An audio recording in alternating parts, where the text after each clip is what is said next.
ஆண்டவராகிய இயேசு கிறிஸ்து நாமத்தினாலே உங்களை வாழ்த்துகிறேன். கர்த்தர் உங்களை ஆசீர்வதிப்பாராக. உங்கள் அனைவருக்கும் கிறிஸ்மஸ் வாழ்த்துக்கள். மகிழ்ச்சியாய் கொண்டாடுங்கள். கர்த்தர் உங்கள் வீட்டிலே சமாதானத்தையும் சந்தோஷத்தையும் தருவாராக. இந்த நாளில் ஒரு சிறிய நற்செய்தியை சொல்ல விரும்புகிறேன். மத்தேயு எழுதின சுவிசேஷம் 2ஆம் அதிகாரம் 1 வாசிக்கிறேன். ஏரோது ராஜாவின் நாட்களில் யூதேயாவில் உள்ள பெத்லகேமிலே இயேசு பிறந்த பொழுது கிழக்கிலிருந்து சாஸ்திரிகள் எருசலேமுக்கு வந்து, யூதருக்கு ராஜாவாக பிறந்திருக்கிறவர் எங்கே? கிழக்கில் அவருடைய நட்சத்திரத்தை கண்டு அவரை பணிந்து கொள்ள வந்தோம் என்றார்கள்.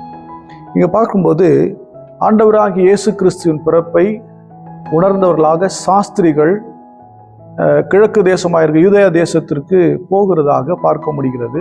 இந்த சாஸ்திரிகள் ஒரு நட்சத்திரத்தை கண்டதாகவும், அந்த நட்சத்திரம் இங்கே இயேசு கிறிஸ்து பிறந்திருக்கிறார் என்பதை உணர்த்துகிறதாகவும் இருந்தது என்று சொல்லி அவர்கள் சொல்லுகிறத பார்க்க முடியுது.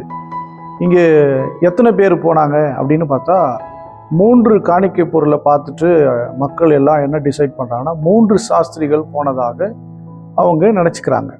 ஆனால் பின்னணி சரித்திரத்தை பார்க்கும்போது, சில அகழ்வாராய்ச்சி குறிப்புகளை பார்க்கும்போது ஏறக்குறைய 300 பேருக்கு மேலே போயிருக்கிறதா சொல்லுகிறது. அதில் விசேஷமாக 3 பேரை சொல்கிறாங்க, அவங்க தலைமையாக போனதுனால. அதில் ஒருத்தரை குறித்து நான் சொல்ல விரும்புகிறேன். பெரிய பெருமாள் என்கிற ஒரு தமிழர். அவர் எங்கன்னா, அப்பொழுது இந்திய தேசம் எல்லாம், இந்தியா இலங்கை தேசம் எல்லாம் ஒன்றாக இருந்தது. அப்பொழுது இலங்கை பகுதியிலிருந்து பெரிய பெருமாள் என்கிற ஒரு சாஸ்திரி இயேசுவை பணிந்து கொள்ள சென்று இருக்கிறார். அவர் போய் பார்த்துட்டு பணிந்து கொண்டு திரும்பி இந்தியாவுக்கு வந்தார். இந்தியாவில் தோமா வந்தபோது தோமாவினிடத்தில் ஞானஸ்தானம் பெற்று கஸ்பார் என்று சொல்லி பெயர் பெற்று கொண்டதாக ஒரு புள்ளி விவரம் சொல்லுகிறது.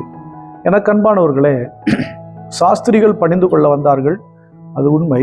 ஆனால் இங்கு ஒரு காரியத்தை பார்க்குறோம். நட்சத்திரம் அவர்களுக்கு வழிகாட்டினதாக மத்தேயு எழுதின சுவிசேஷம் 2ஆம் அதிகாரத்தில் இந்த நட்சத்திரத்தை குறித்து மேலும் ஒரு காரியம் சொல்லுகிறது. 3ஆம் வசனம், அவர்கள் போன பின்பு கர்த்தருடைய தூதன் சொப்பனத்திலே தோன்றி யோசேப்பு காணப்பட்டு, ஏரோது பிள்ளையை கொலை செய்ய தேடுவான், அதில் எழுந்து பிள்ளையும் அந்த தாயையும் கூட்டிக் கொண்டு எகிப்துக்கு போகும்படி இங்கே சொல்கிறத இங்கே பார்க்க முடிகிறது. இங்கே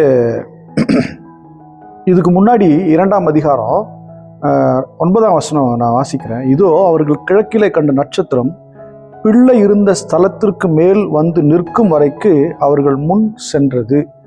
அவர்கள் அந்த நட்சத்திரத்தை கண்டபோது மிகுந்த சந்தோஷம் அடைந்தார்கள். இவர்கள் ஒரு நட்சத்திரம் உருவானதை கண்டு யூதேயா தேசத்துக்கு வராங்க. வந்ததுக்கு அப்புறம் திடீர்னு அந்த நட்சத்திரத்தை பார்க்க முடியல. அவங்க போய் அரண்மனையில் தான் பிறந்திருப்பாருன்னு இயேசு கிறிஸ்துவை தேடுறாங்க. ஆனால் என்ன பண்ண முடியல, பார்க்க முடியல. மீண்டும் அந்த நட்சத்திரம் அவருடைய கண்களுக்கு தென்பட்டது. அவர்கள் சந்தோஷம் அடைந்தார்கள்.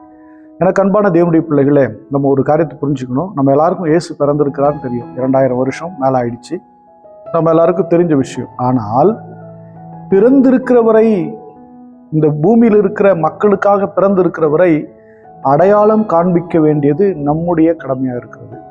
அல்லேலூயா. நீங்கள் ஒரு நட்சத்திரமாக இருக்கிறீர்கள்.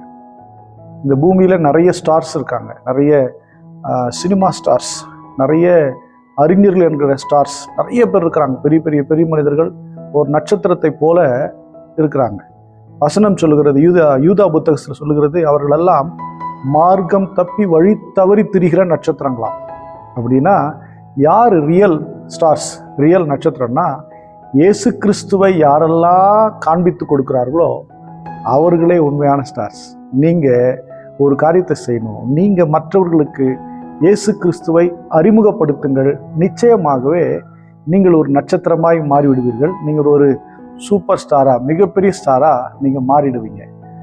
இந்த நட்சத்திரத்தை பார்க்கும்போது எப்படி அந்த சாஸ்திரிகளுக்கு சந்தோஷம் வந்ததோ, நீங்கள் இயேசுவை நீங்கள் அறிமுகப்படுத்தும் பொழுது, இயேசுவின் அன்பை அவர்களுக்கு சொல்லும் பொழுது, நிச்சயமாகவே மற்றவர்களுக்கு சந்தோஷம் கொடுக்கிற ஒரு நட்சத்திரமாய் மாறிவிடுவீர்கள். ஆயிடுவீங்களா? நீங்கள் நட்சத்திரமாக மாறணும்னு சொல்லி நான் விரும்புகிறேன். ஆகவே இன்றிலிருந்து இயேசு கிறிஸ்துவை அறிமுகப்படுத்துங்கள். அவருடைய பிறப்பை சொல்லுங்கள், அவருடைய மரணத்தை சொல்லுங்கள், அவருடைய உயிர்த்தெழுதலை சொல்லுங்கள், விசேஷமாக ரட்சிப்பை சொல்லுங்கள், அவருடைய கிருபையை சொல்லுங்கள், நித்திய ஜீவனை குறித்து சொல்லுங்கள். நீங்கள் நிச்சயமாகவே வானத்து நட்சத்திரங்களைப் போல இருப்பீர்கள். ஆபிரகாமுக்கு அவர் வாக்கு பண்ணினார் அல்லவா, உன் சந்ததி வானத்து நட்சத்திரத்தை போல இருக்கும் என்று சொல்லி. அப்படியாக நீங்களும் நட்சத்திரமாய் இருப்பீர்கள். அநேகருக்கு வெளிச்சமாக, அநேகருக்கு பிரயோஜனமாய் இருப்பீர்கள். வசனம் சொல்லுகிறது, உன் வெளிச்சத்தினிடத்திற்கு ஜாதிகளும் உதிக்கிற உன் ஒளிநிடத்திற்கு ராஜாக்களும் நடந்து வருவார் என்று சொன்னார் அல்லவா. நீங்கள் இயேசு கிறிஸ்துவை அறிமுகப்படுத்துங்கள், நீங்கள் வெளிச்சமாய் மாறுவீர்கள். நீங்கள் மேலும் மேலும் அறிமுகப்படுத்த இயேசுவை குறித்து பேச பேச, இயேசுவின் வல்லமை குறித்து பேச, இயேசுவின் நித்திய ஜீவனை குறித்து பேசும்போது நிச்சயமாகவே ஒளி உங்களுக்குள் வந்திருக்கும். அநேகர் உங்களை தேடி வருகிறவர்களாக கர்த்தர் மாற்றுவார். நீங்களே அந்த நட்சத்திரங்கள். நீங்கள் தான் உண்மையான ஸ்டார்ஸ், நீங்கள் தான் சூப்பர் ஸ்டார்ஸ். கர்த்தர் உங்களை ஆசீர்வதிப்பாராக. உங்களுக்கு சமாதானமும் சந்தோஷமும் உங்கள் குடும்பத்தின் மீது, உங்கள் மீது தேவனுடைய பிரியம் உண்டாகட்டும் என்று சொல்லி இயேசு கிறிஸ்துவின் நாமத்தினாலே வாழ்த்துகிறேன். நம்ம எல்லாரும் ஸ்தோத்திரம் பண்ணுவோம். ஸ்தோத்திர ஆண்டவரே, அன்பின் பிதாவே, உம்மை ஸ்தோத்திரிக்கிறதை கேட்ட உங்களுடைய பிள்ளைகளுக்காக நாங்கள் ஜெபிக்கிறோம். ஆசீர்வதிங்க ஆண்டவரே. உங்களுடைய பிள்ளைகள் குடும்பங்களிலே சமாதானம் உண்டாயிருப்பதாக, சந்தோஷம் உண்டாயிருப்பதாக. கர்த்தாவே ஸ்தோத்திர ஆண்டவருடைய பிள்ளைகள் அநேகருக்கு வழிகாட்டுகிற நட்சத்திரங்களாக, அநேகரை இயேசு அண்டைக்கு கொண்டு செல்லுகிற அன்று உண்மையான நட்சத்திரங்களாய் மாறட்டும் என்று சொல்லுகிறேன். பார்க்கிற ஒவ்வொருவரையும் ஆசீர்வதியும். இயேசு கிறிஸ்துவின் நாமத்தினால் ஜெபிக்கிறேன் ஜீவனுள்ள நல்ல பிதாவே. ஆமென். God bless you. Bye bye.